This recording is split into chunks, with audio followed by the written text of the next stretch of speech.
Shalom, friends. 5 meaningful minutes. Wanted to share with you a teaching on this week's Parsha, Parshat Re'eh. We learn about the laws of kashrut, at least some of them. And in a list of the kosher species, the Torah mentions about animals. We know a kosher animal is one that chews its cud, has a split hoof. A kosher fish has fins and scales. But a kosher bird, it's less clear. And the Torah here lists the birds which are not kosher, presuming all other birds are, although that itself is not so simple. But among the list of birds that are not kosher are the aya, the raya, and the daya. Now, if you hear those three words which appear in one pasuk, you know there's more than what meets the eye. The aya, raya, and the daya. What are these three birds? What is the Torah teaching us? We don't exactly know how to translate these three words, and it leads the commentaries to many fascinating interpretations. And in fact, we learn that perhaps these are references to other deeper concepts. What is the raya? The raya bird is the bird that ra'ah, that sees.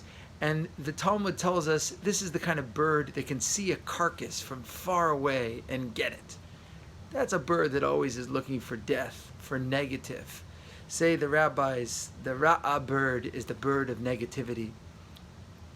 The ayah bird is the one that is like ayeka. When you hear God calling Adam in the garden, ayeka, where are you? Where are you? You run from responsibility. You run from your job. Ayah is the one who flees responsibility. And then there's the daya. The daya, say the rabbis, is the one that says enough, like we learn later in the Torah about the responsibility of tzedakah. We're supposed to give de machzero, enough for a person's well-being. But the daya is the one that says enough, I have nothing more to give to you. And so the daya is the one that is not generous. And in these three birds are three beautiful lessons, perhaps especially for us in these very challenging times.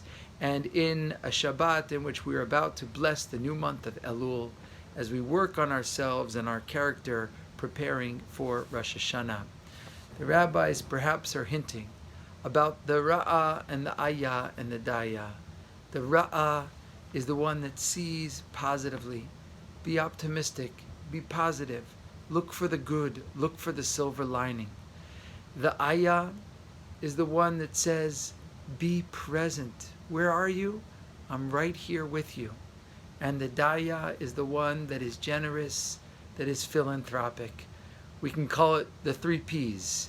Be positive, be present, be philanthropic. Perhaps these are 3 teachings that can move us through these challenging times to be more present with our family and loved ones, the gift that we have that sometimes is challenging, but is also a gift at this time. The ability to be positive, which again can be so challenging, but the teaching every day to bring positivity and optimism into our times, and to be philanthropic, to be generous and give to those who are more vulnerable than ourselves. Let us bless ourselves with the teaching of the Ra'ad, Ayah, and Daya this Shabbat. Thank you.